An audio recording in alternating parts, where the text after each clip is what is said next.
Sometimes it felt like you worked really hard to try to help this patient do whatever and you went over the top, and it's like sometimes you're stressed out, there's a whole bunch of things going on, and maybe you gave service that was like a 4 out of 10 and it just is what it is. But other times you're like really working to try to give good service, and then it's those people and that's like extra steps of infuriating them.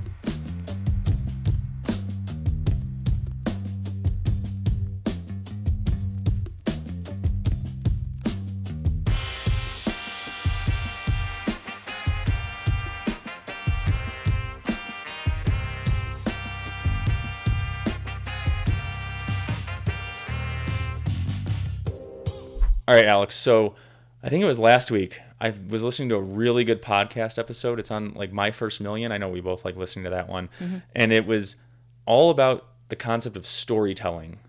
And I was super engaged by it. I thought it was really good. They were telling good stories during all of it, which I guess makes sense. But it really got me thinking about dental offices and dentistry and all that, and how technical we always are, and how we don't really storytell at all. I feel like we don't. Really. I feel like everything is like your tooth is broken and you need a crown, and then we get technical on how we do it, and we don't harness that power because it helps so much more with engagement, right? Like studies show you retain things like 22 times better if you can hear it in a storytelling version versus a technical version. It just lights up more regions in your brain, engages the limbic system, which is better for memory, and you can just take complex info and it just simplifies it. I was like, we should be doing this more.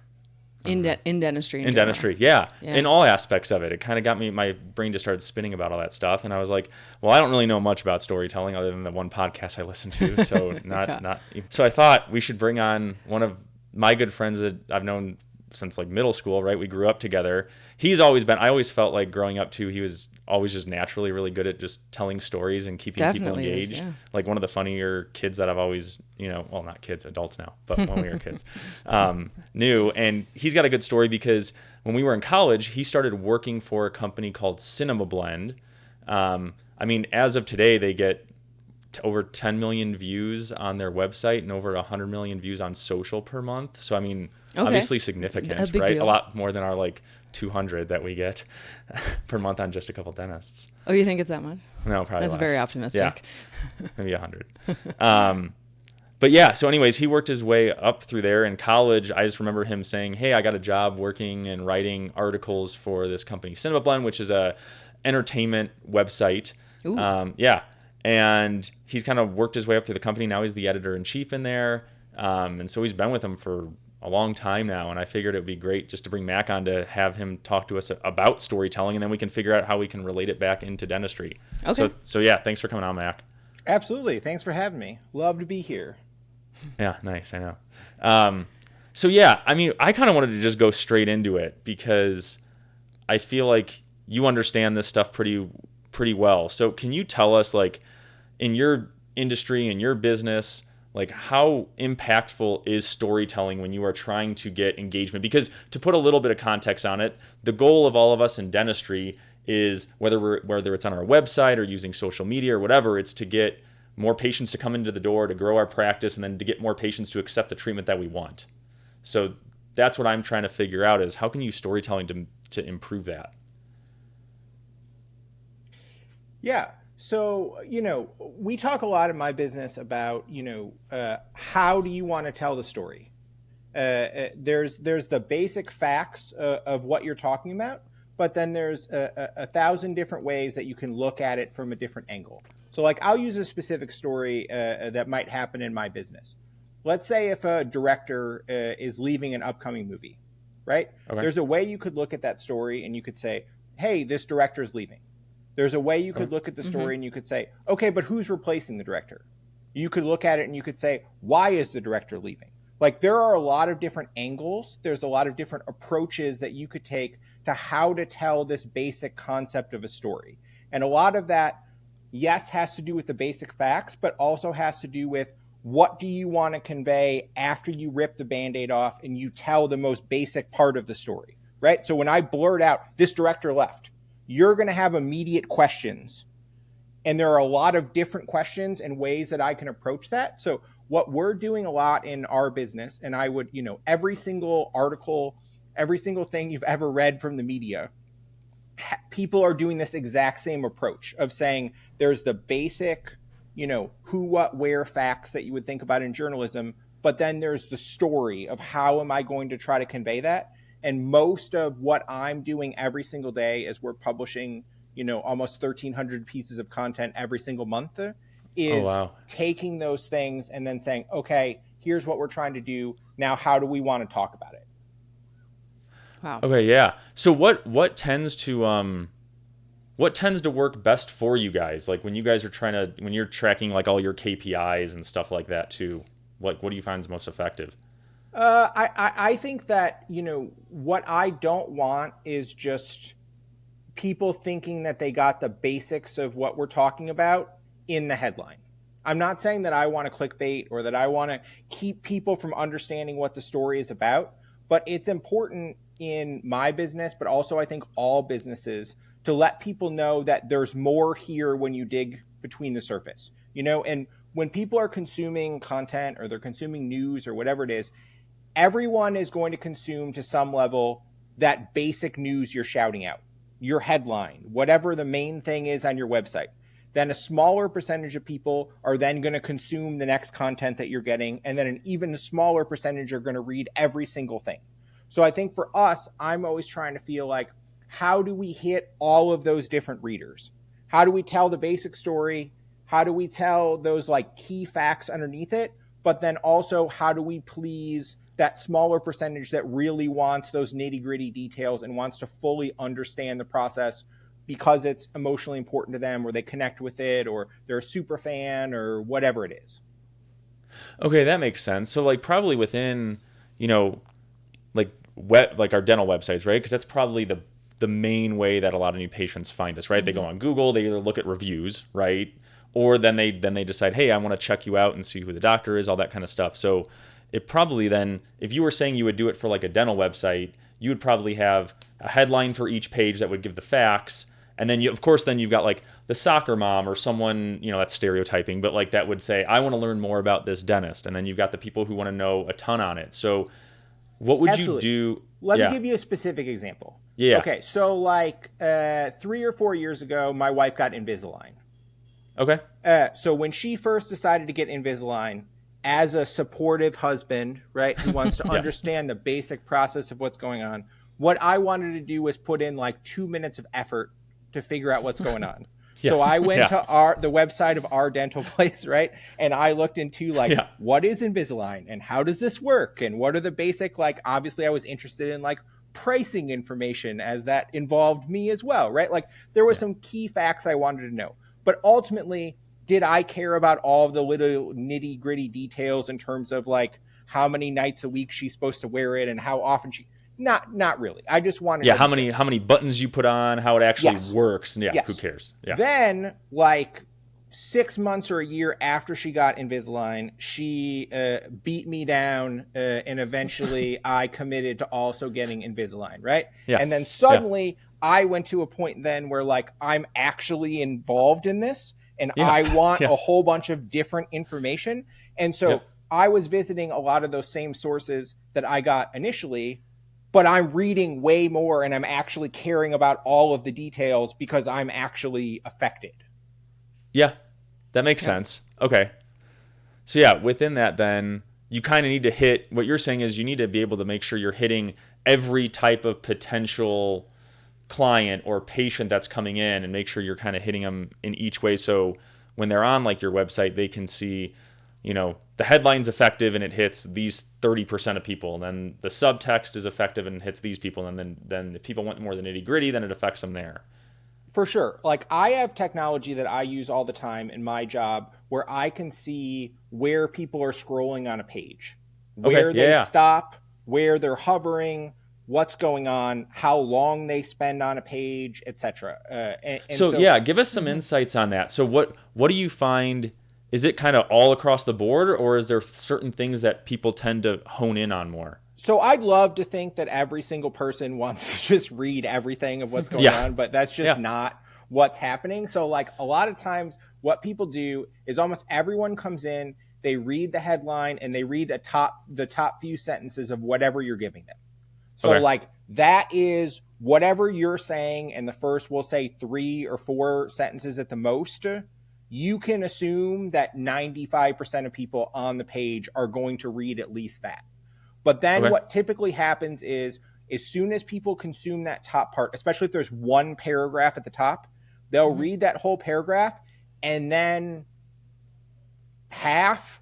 a high percentage of people are going to scroll immediately, and they're going to look for something that jumps out on the page. So that can be a picture. That can be Okay. what we would call an H2.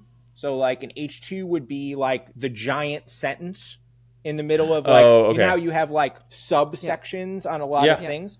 That would be like an H2. It would be the formal term for this is a large subheader. So people are going to read those large subheaders, and then they're going to decide each time, do I care about what's underneath, or do I not care about what's underneath it?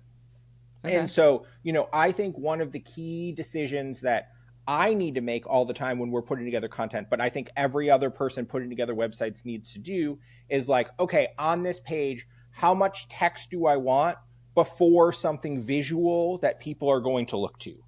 And so I think figuring out, how long your intro or whatever you're trying to say is before you're getting to the sort of like direct facts, assume if that's too long, people have tuned out and they're moving on.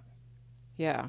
I know with me, like with stuff when I'm scrolling through and I'll like have a headline that catches me and I'll click on it. I mean, I love lists because I know they're like quick to the point. I can read like 1, 2, 3. Yeah. Like that's kind of like how I like to consume that kind of stuff. I don't know if that could help or like be applicable in like dentistry. It's like top 10 ways or reasons to get Invisalign or something like that. Going back to your story, if that would be beneficial, for a consumer like you or your wife, right?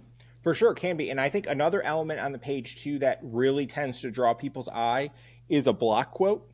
So like when I say block quote, I mean like sometimes we're reading an article and there's like a large first person quote that's pulled out in different font or in larger font. Sometimes it's to the right of the page. Sometimes it's in the very center of the page. But people always stop and they get at least a gist of what that primary quote is. So I think probably in the field of dentistry, that's really applicable from a first person review sort of thing. Yeah, testimonial. Yep. Testimonial. Like if people see here's a whole bunch of quotes in rapid fire, they're probably not going to care. But if there's one quote singled out that is aggressive and it's in a prominent location, that's the sort of thing, just like a picture, where people are going to stop and they're going to give that the time of day. Yeah, so sometimes then it isn't quantity per se, right? Like I think sometimes we're told like, oh, the more testimonials you had in a row, or the more you have this, it's good. But it seems like it's more effective to have like a quality one. And, strategic placement of things so that it catches your eye, and then it's kind of what you want the person to actually read or continue to read. And I'd look at it like a comment section on a website in some ways, like we've all seen websites that have comment sections. A very tiny percentage of the internet is like actively getting in and mixing up the comment section, right? And giving whatever views they want to share on whatever. Then a slightly higher percentage of people are going to glance at the comments and sort of consume what they are. So like, I like having more information for the people who want it. So like your small percentage of people might want to read 10 different testimonials, and that might be helpful, but you should just know that the majority of people are not going to consume 10. So if you give them one in a prominent place, that's enough for most people. But then you have that additional information at the bottom of the website where sometimes, I don't want to say more is better, but if someone is actively looking for more testimonials, or they're actively looking for the really nitty gritty information or whatever, that exists somewhere on the page, and I think that while Google doesn't share what they care about, how the algorithm actually works, the general assumption is like they like additional information to be there somewhere. But I just like to always keep in mind that, I'm trying to serve the person coming to read the page, and that can be in a less prominent place for the smaller percentage of people who want it. Okay, nice. So I guess going back to kind of the concept in the beginning of storytelling, right? So can you tell us, Mack, from your perspective, like give us like a paragraph or just like a summary on kind of what storytelling is and how it's effective. Yeah, that was a really nice way of saying that I talk too much. So thank you. I appreciate letting me know. I think all of us do. I think it's just going down tangents too much. I think No, that was important. Now I know like where to put things Yeah. on the website. So Yeah. that was good. So I would just see a story as trying to convey a piece of information with key story beats. So, Okay. you know, I try to think of, if I'm sharing a story, sometimes, like you said, that story is a paragraph. Sometimes that story is, 20 pages. And so to me, it's trying to share a humanized story and then actively thinking about how many key story beats or like important piece of information am I trying to convey in what I'm saying before I get to the end. Yeah, and I mean, when I was listening to that podcast too, it said pretty much every story has a framework that it follows, right? And he was kind of saying you can follow any movie, and they all follow pretty much the same arc, right? There's a hero or a main character. A lot of times they start out a certain way. They have an intent of what they want to do. They have an obstacle and then they have a transformation, right, at the end. And so they were kind of saying it's like when you listen to any rom-com or when you watch any rom-com, and a lot of times it's like the high-powered attorney, right, who's a woman, and she's not going to be dragged down by any guy, but then she meets this low-level guy that works for her, and like, by the end of the movie, now she's fallen in love with him and she's not as big into work anymore and understands she needs to balance her life, right? So Eric loves rom-coms. Yeah. I think that's the proposal. I'm pretty sure that's Is that the the proposal. proposal? I'm pretty sure that's the proposal. That was the one in my head. But like I feel like any other movie, they all have that basic structure. Sure. Yeah. It's like any story requires some element of change or some element of transformation. And so you need to have the momentum is going in this direction, and then there needs to be some sort of impediment or some sort of change, and then they need to end up in a different place. Or they need to go somewhere else and end up back home and be very specific about why they ended up. But they're still doing an emotional journey. So like people need to see some sort of forward progress and then ultimately some sort of resolution. Okay, that makes sense. So going back to dental, because this is a dental podcast, right? Oh, yeah. When you were say you're creating content, or like say we're going back to like you're trying to put stuff on, let's just focus maybe more on the website part, and you're trying to engage more patients you want them to pick you over the guy down the street, right? Is like the main goal, or one of the main goals. So when you're going through your services, or you're talking about root canals, you're talking about crowns, do you think it's effective then to use that same kind of arc when you're telling someone, about a root canal? So instead of saying like a root canal is a procedure where we take out the decay, we clean out the nerve, we go all the technical stuff on it, and then, you end up here, and even saying like, and then you end up with like a beautiful crown. It's like no one really knows what that is. Is it more effective to, like how would you want to tell it, Mac? Like you as someone who would pick a dentist, what would you do as like a story for explaining to someone about a root canal? Yeah, so I want to explain the journey. I want to explain the basic. I want to show that transformation that like you're talking about, and that doesn't have to be in a before and after picture, but I want to know some key details as to how I'm going to feel or how I'm going to look when this is done with. Because I think ultimately people are doing anything to try to improve their quality of life, right? Or they're trying to achieve something that they weren't able to achieve before. So like when I'm say I got my wisdom teeth out as an example, and like I had been told a couple times, like maybe you could get those out, and I was like, nope, I got other things to do, and I never have a saw choice? the practical benefit. Yes, Yeah. yes, Yeah. I don't have to do this, and I'm going to choose not to. But then I had a conversation at some point. I think they got a little bit more irritated, and I had a conversation and was told in more explicit terms, like, hey, it will be more comfortable for you to breathe and for also like your teeth to fit in the actual places they're supposed to fit if these things are gone. And I don't know all the proper dental Oh no, terms, that was super technical. Thank you, yes, Mac. Yeah. he explained it in such a way that made me, an idiot that doesn't know about dentistry, be like, hey, actually, even though this will be annoying to do and I have to take off work and do these things, I will end up in a better spot by having done that.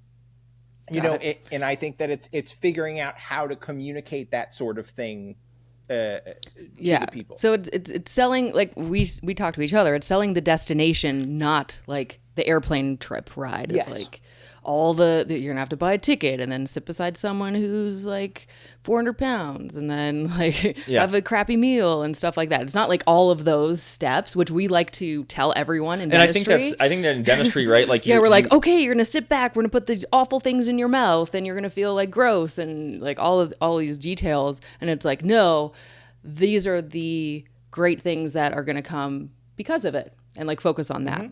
That's kind of, I think, what you're saying. Yes, absolutely. But then also have the nitty gritty at the bottom for the people that are like, oh yeah, I'm sold on this, but now what do I really need to do? Yeah, and how does it work? So it kind of hits like the person who's like the stereotype, like engineer personality, right? That needs to know those details. Okay. Yeah. So it's kind of making sure you're hitting and doing it in like a smooth way, right? So it's not choppy, but just like hitting the different types of people that could be looking. Yeah, pretty much. All on one page, all at once. Yeah. Yeah, right? Yeah. I think, too, that's where H2s can come in, or at least that's where they come in our business of trying to hit people coming to a page with different intents. So what is the intent that the person has? For some people, that's get technical information. For some people, that might be getting, basic information about the structure of how this works or pricing or whatever. And then there may be some people that want that storytelling journey, and you figure out a way to use your real estate on the page to connect with each one of them. Okay, so then what about on like the landing page for like a dentist, right? Like that's pretty much the first thing you go on to. You Google, I need a dentist. And you see their landing page, and mostly it's, a stock picture, somewhat of a couple people, and then just like, bleh, just blurbs. And they told us, like, put a video on of like us in our surroundings and stuff like that. Like, how helpful do you think that is? Yeah, so I think for me, when I'm visiting anyone's page, whether it's a dentist or whether I'm hiring a leaf service or whatever it is, the first thing I'm looking for is I want a clean, professional-looking landing page. I think even more important to me than having a human element, although that's extremely important, is that I want to feel like whoever I'm signing up, especially if it's something as important as dental work, has their act together enough that the visual layout is at least a 6 out of 10 or better in terms of like it not be too busy and it have a font that looks like it should be professional and reasonable and like so I think the first thing I'm doing is I look at a page and I just make that like knee-jerk reaction, like inside my soul. I don't even know what I'm looking for, but it's like, do I trust this person or do I not trust this person? And if it's I don't trust this person, it's an immediate bail and I'll go look somewhere else. Then I think once they meet that bar of like, okay, I feel like this is a professional human being that I could go to, then I want to see that sort of human element. Like I like seeing, for me, what the people I'm talking about look like. There's a reason why every entertainment article on the internet, I guess aside from AP, is going to have a picture at the top. So immediately I contextualize who am I talking about and how does this work?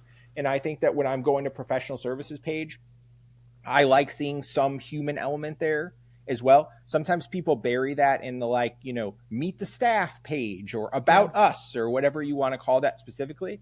And like sometimes I care enough to seek out that information, but a lot of times I want that in a little bit more of a friendly context, And I think, you brought up this like stock image. I don't know where it is, but like there's this like invisible threshold where like a stock image is fine, but sometimes it's like uncanny valley and you just like immediately know that like the people who are actually involved in this dental practice probably are not in this picture at all. And I'm not saying that like they need to be, but it just feels off. Yeah.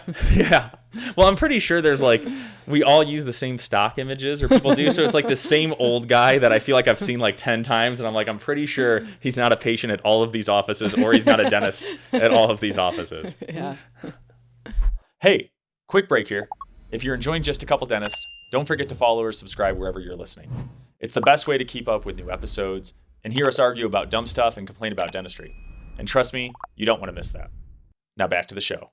But yeah, I like those little human touches. So whether it's, like a quick tour around the office, or whether it's a embedded social media post, or whether it's, something that just makes me feel like I know what I'm going to get into when I walk into the office. And maybe that's just looking the person in the eyes that's going to be my dentist, but maybe that's seeing a hygienist, or maybe that's seeing the person I'm going to see at the front desk, or, something that's just like a nice little touch that makes me feel comfortable, especially as someone who, like, I'm not going to say I'm like anti going to the dentist, but like I'm not, it's not like my favorite activity in the world. No offense to everyone listening to this. So like, Yeah.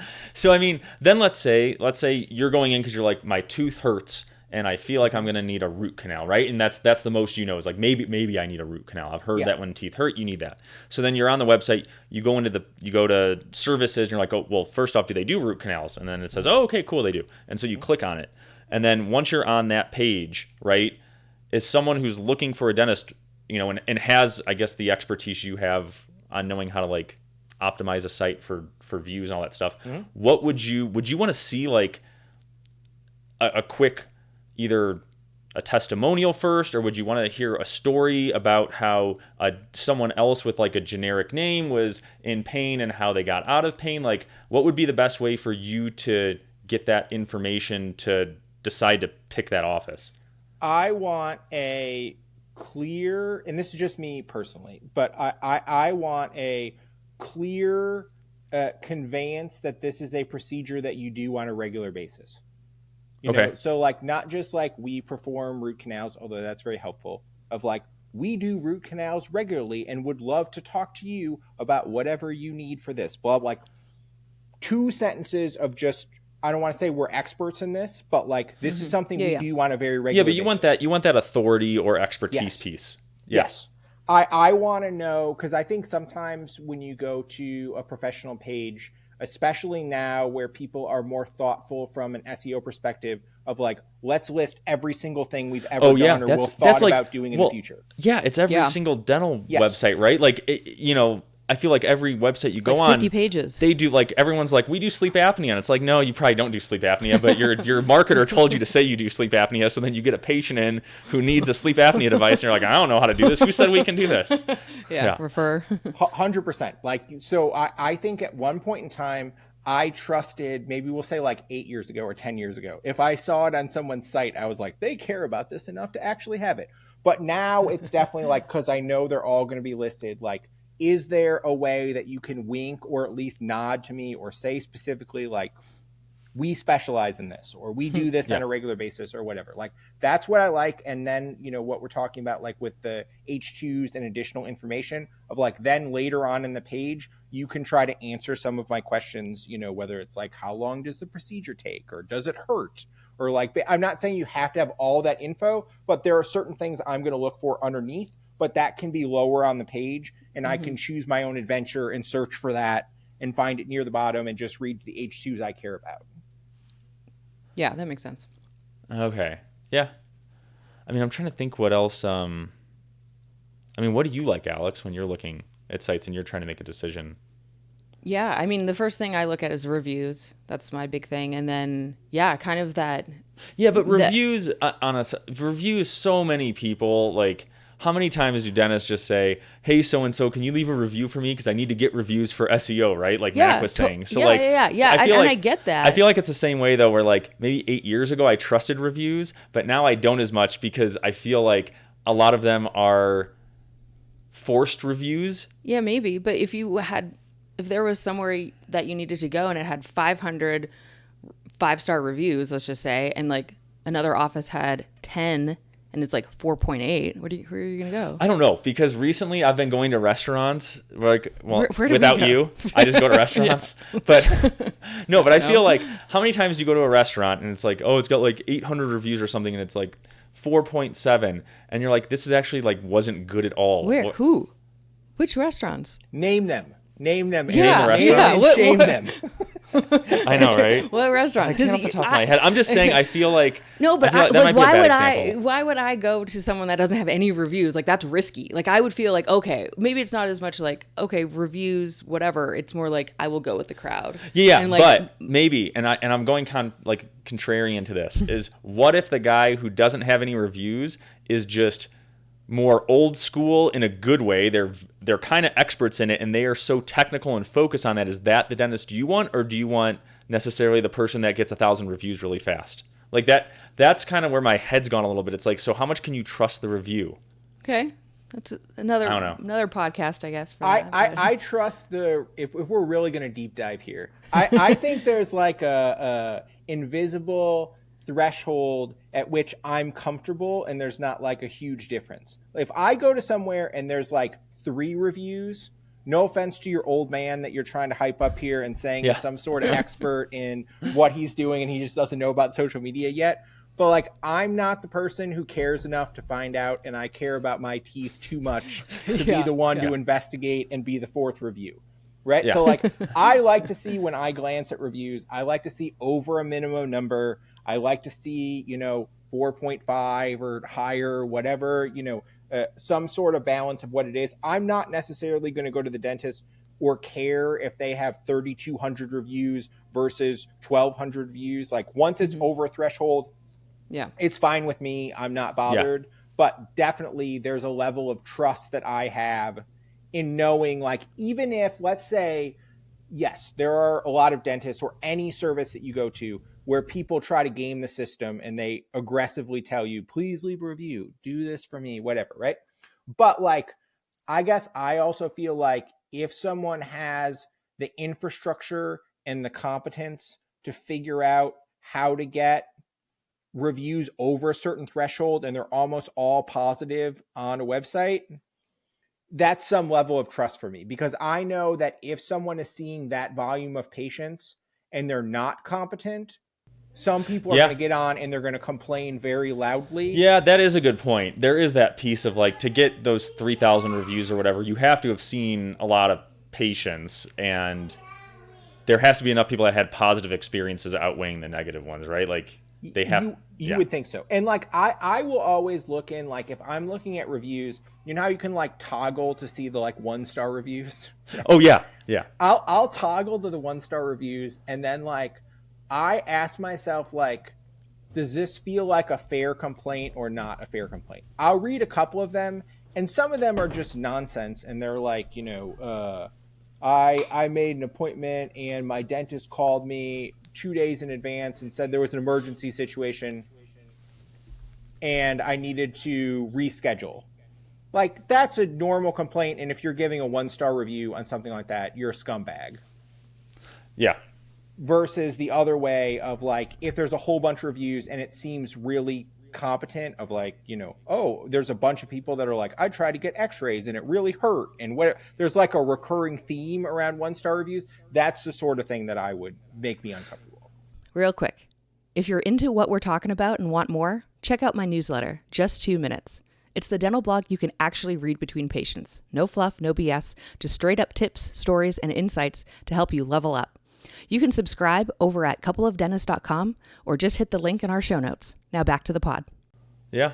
What are your thoughts? I know we're going on a tangent, but this is kind of interesting. What about when you see those bad reviews? Do you like when the dentist responds? And what if they respond in like a fun way? I'm fine with the dentist responding, and I think it's professional up to a point. I think we all know sometimes that point goes the other side of the thing, I don't need everyone to just take their medicine and agree with whatever complaint that the person has. So I'm okay with something along the lines of like, hey, I'm really sorry that you had a poor experience. We were really backed up that day. Sometimes you're usually pretty good about doing appointments on time, but every once in a while we get behind. I'm really sorry. We would love to see you again, but understand. To me, that's like a great response, and that makes me feel much more comfortable in the dentist. when people are like, I'm going to take my flamethrower out and I'm going to get in the mud and I'm going to fire back at whoever this idiot patient is, there's a point at which I might smile, but I might say, I don't want to get involved in whatever this is. So good professional responses make me feel more comfortable as a potential patron. What about you? Do you want people to mix it up? No, I don't think so. I mean, I don't know. I think I like listening to people complain about it, but then like, having it written down, probably not. Can I ask you a personal question? Have you ever jumped into the comment section and responded to a negative review that someone's left about you? Has that ever happened in your history? Yeah, you did. Yeah.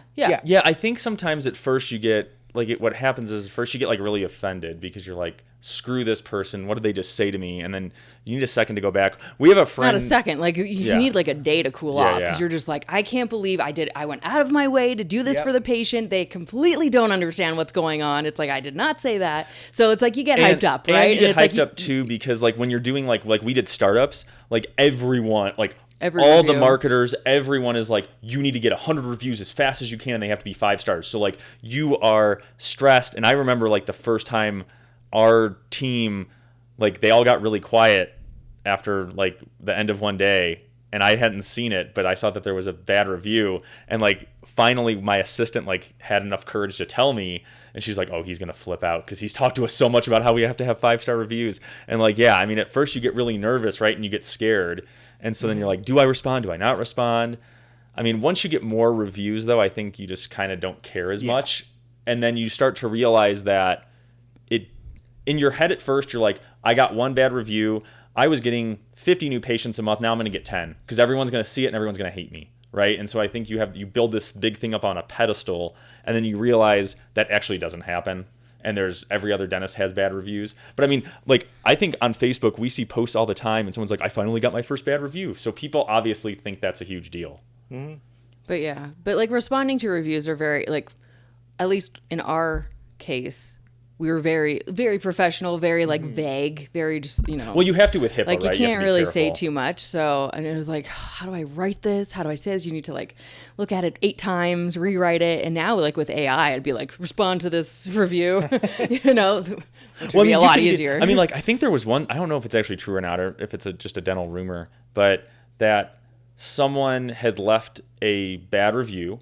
And then when the person responded, they responded with something like the word like dentures or like, hey, well, you didn't come in to pick up your dentures for 3 months, so of course they don't fit. But because they used treatment, right, the patient was able to go back and file a HIPAA complaint and Sure. Take them to court because they're like, well, you told me, now the world knows I have dentures. Right. And so I think you just have to be really. Well, you're like, you may or may not be a patient of mine. Yeah. But, you have to like kind of cover your ass with it. The best too is, sorry, I know we're going off on a tangent here, but it's kind of funny, is when you look up the patient, you're like, this patient isn't a patient of record. Like this, like it's someone's name. It's like, David Jones. You're like, I do not have a David Jones in my practice. And it's usually what happens sometimes is it's like the patient's uncle, right, or cousin that leaves the review on behalf of someone else. So then you see a lot of these responses where they're like, it's unfortunate you had this experience, but we don't have you as a patient of record. So like, can you help us explain this? Like that's happened to me a couple times where I've had to say that is like, did you leave a bad review on the wrong dental website? Like, Well, it's funny too that like you mentioned, Alex, like sometimes it's those patients that like you feel like you went over the top to like try to be more helpful. Like I obviously not a dentist, but I worked at a veterinary hospital for 3 years and worked at the front desk and put people into rooms and stuff. And it was the few complaints that I got. But sometimes it felt like you worked really hard to try to help this patient do whatever and you went over the top, and it's like sometimes you're stressed out, there's a whole bunch of things going on, and maybe you gave service that was like a 4 out of 10 and it just is what it is. But other times you're like really working to try to give good service, and then it's those people and that's like extra steps of infuriating. Absolutely. That's why I give that's why I don't care with anyone. That's why I don't care, with everyone. Just give 0 out of 5 effort. Set low expectations. Yeah, just be like, oh well. But yeah, I completely agree. It's like you go, what the hell? Like how you can't please everyone. I think that's kind of it. Okay, well, I know we took a fun little sidetrack on reviews, right? Because I feel like that's probably just fun to talk about. Yeah. But we figured it'd be cool to kind of wrap it up just because Mack, has been in the entertainment industry and has probably talked to way more celebrities than we ever have. I think the only one I've ever met, I remember meeting, did I meet him in person? No. My dad decided... It's not even your story. I know, it's not even my story. But I did I'm trying to think. I got an autograph once from Ric Flair at a Chicago Blackhawks game. My dad just walked up because he saw him and he signed something. And so I got like 10 feet away from him. I got a couple. So I Josh Hartnett, I saw walking in the Denver airport once. Oh, cool. Okay. Like 15 years ago. Yeah. So that was kind of cool. Did people go up to him or no? No, he just had his head Just you? head down. No, I was just like, oh, there's Josh Hartnett. And then I saw Arnold Schwarzenegger walking in Aspen. Yeah, we did just, see him. Just a glance. He was just walking around. I'm like, oh, there's Arnold Schwarzenegger. Yeah, that was like 5 years ago. That dude is like, he wasn't as tall as I thought. Because I think on like IMDb, it'll be like he's like 6 foot or 6'1". Like I don't think he was over 5'9" or 5'10". But his neck jacked, and shoulders, he was probably, I mean, is he close to 80 or in his 80s now? He's got to be. And that was like 5-6 years ago. So he was in his 70s. That dude was in really good shape. Yeah. But no one bugged him. There's probably so many celebrities in Aspen Well, that yeah. they just don't. Well, I was trying. Okay, to close, so Mack, tell us, because you've had so many interviews throughout the years, or you've probably talked to a lot of different celebrities. Who's some celebrity that is just like they're so cool, and you're like, I would just either want to talk to you more, like, could we just be friends? I'll give you a celebrity, and then I'll tell you a fun little celebrity encounter story that I have also. Certainly, we've interviewed The Rock a whole bunch of times, and he is beyond friendly. Like when you're talking about, like, I'm aware that I think there's some element of like he knows he's doing press and he's on, quote unquote. Yeah. But he is just an absolute delight in terms of like, making you think that he's invested in whatever's going on, and he's super present and in the moment and talking through. One of my colleagues in a similar tangent, so he was interviewing Bradley Cooper. Okay. And he went to sit down and they get ready to start shooting. And the way that these things work is that when a movie is coming out, the celebrity sits in a room for like hours at a time. And then they bring in the new journalist and they'll be like, you have 8 minutes. And then they'll talk. And then there'll be like a 4-minute break. And then they'll bring in someone else. And so they're just sitting there for hours upon hours. So one of my colleagues was interviewing Bradley Cooper, and he goes in to ready to start the interview, and the camera breaks. And so they're just like, hey, hold on just a second. And so there's this like awkward period where the Bradley Cooper is texting and he's talking about whatever. And my colleague's just sitting there across the table being like, he doesn't look super present with this. Like, I don't know how this is going to go. So after like 5 minutes, it ends. They say, okay, we're going to start the interview. Bradley Cooper turns his phone down. They have like an 8-minute conversation where like my coworker is like, I was just like crushing this. Like he was laughing at things I was saying, and we had this great rapport, and he was getting along, and he was just so invested in what was going on. And we had this amazing interview to run and take all these great quotes from. And he's like, then the second the interview ended, he just grabbed his phone and just got back and just started. Because it's just like for these people, and I don't say this as a negative in the slightest, but like they're there to do a job. Like their job is to act in the movie, but also, as I think a lot of us are, we have second jobs of like, you're a face that's trying to get people comfortable and trying to get people to spend their money engaging in your business, And I think that you get this unique sense of people like The Rock and Bradley Cooper and other people that like really treat that like a job, and they care enough that they are invested in everything going on. Whereas like you interview other people and it's one word answers, and they're clearly doing it because it's an obligation of what they're trying to do. So I'm always appreciative of the people that care enough that they put in that extra level of effort, that you feel like, are we friends? Like, do they really like what I'm talking about? Obviously the answer is they're friendly, but you're not going to go have lunch with them, but no, actually Nice. When a few years ago, not a few years ago, we've been more than a few years ago, probably like 8 years ago, when I was in Vegas with some of my buddies around like March Madness, we saw Bradley Cooper at like or were you there too? Thanks That was a you? lot. See, Thanks see? thanks a memories- freaking lot. You're not a key part mem- of this story, okay? You're a side. Yeah, my character. memories of Vegas are just with friends and basketball. Were you there at that Yeah, one? I saw And you Brad. saw him? I think so. Oh. I'm replacing stories with friends with. But I'm so tired and like so, I can't. Maybe I was there. Maybe I No, did see him. no, because it was another guy that I knew that was at that. You might have just been there like somewhere different. But anyways, someone had seen Oh, him yeah, like, maybe. and he was in the same line as him getting ice cream, just like at Caesar's Palace at like one of those little like side Fondue shops, place, right? yeah.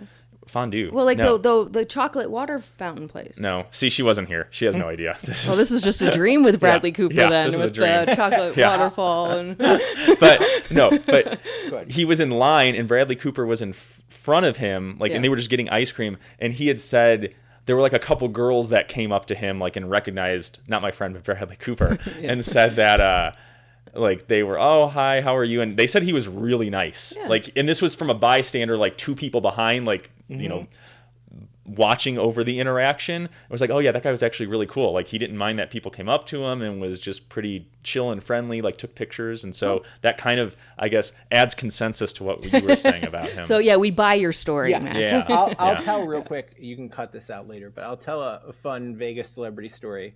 So I was at CinemaCon one year. So basically, in the movie industry, there's a convention every single year where all the studios show their upcoming projects and like clips from their upcoming projects to all of the movie theater companies. And then they sort of have negotiations and decide like, how many screens are we going to put this on? And when's this going to come out? And like, it's a very formal behind the scenes kind of process.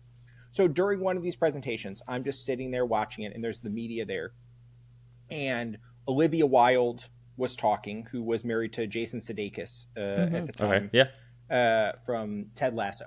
So a woman comes and sits down in front of me, and she's got this like giant bouquet of flowers, and I'm like, what in the world is going on with this woman? Like, she's not writing down anything. Like, she doesn't look like a person involved in the theater industry. Like, she's got this giant bouquet. This is weird.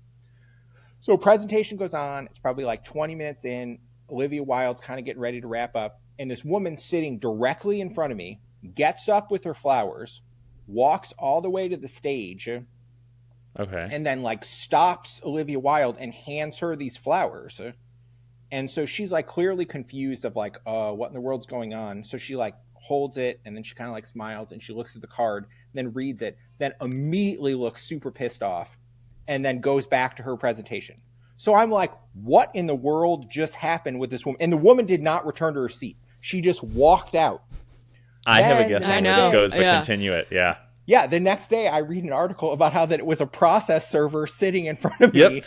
Yeah, that's amazing that you were there. Yes. You were there so and saw when funny. she got served her like Yes.